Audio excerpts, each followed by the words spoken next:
அதுக்குன்னு G K நாகராஜனோ நீங்களோ போய் ஒரு மரத்து மேல ஏறி பானை உடைச்சு காவல்துறையிட்ட சண்டை போட்டு நீங்க ரோட்ல கல்ல குடிப்பீங்களான்னு கேட்டீங்கன்னா நாங்கள் அதை செய்ய போவது இல்லை.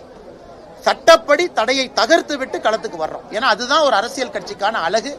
அதே நேரத்தில் அது சீமான் அண்ணன் ஸ்டைல். நான் சொல்றதுனால சீமான் அவர்கள் நான் கிரிட்டிசைஸ் பண்றேன்னு கிடையாது. அது அவரு ஸ்டைல்.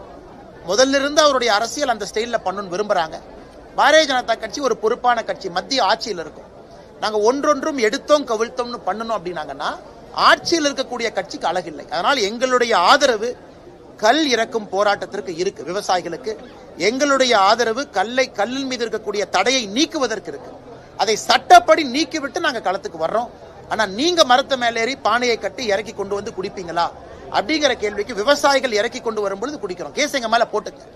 காட்சிப்படி நாங்க அதை செய்யும் பொழுது வேறு தரப்பட்ட மக்களும் நாளைக்கு உங்க கையில நாங்க சட்டம் ஒழுங்கு கொடுக்கும் பொழுது அதை சரியா பயன்படுத்துவீங்களா அப்படிங்கிற டவுட் அவங்களுக்கு வரக்கூடாது. அப்படிங்கறக்காகத்தான் இந்த விஷயத்தை பொறுத்தவரை எனக்கு சின்ன ஒரு மாற்று கருத்து இருக்கு. அதே நேரத்தில் சீமான் அவர்கள் மீது பெரும் மரியாதை வைத்திருக்கக்கூடிய மனிதன் நான்.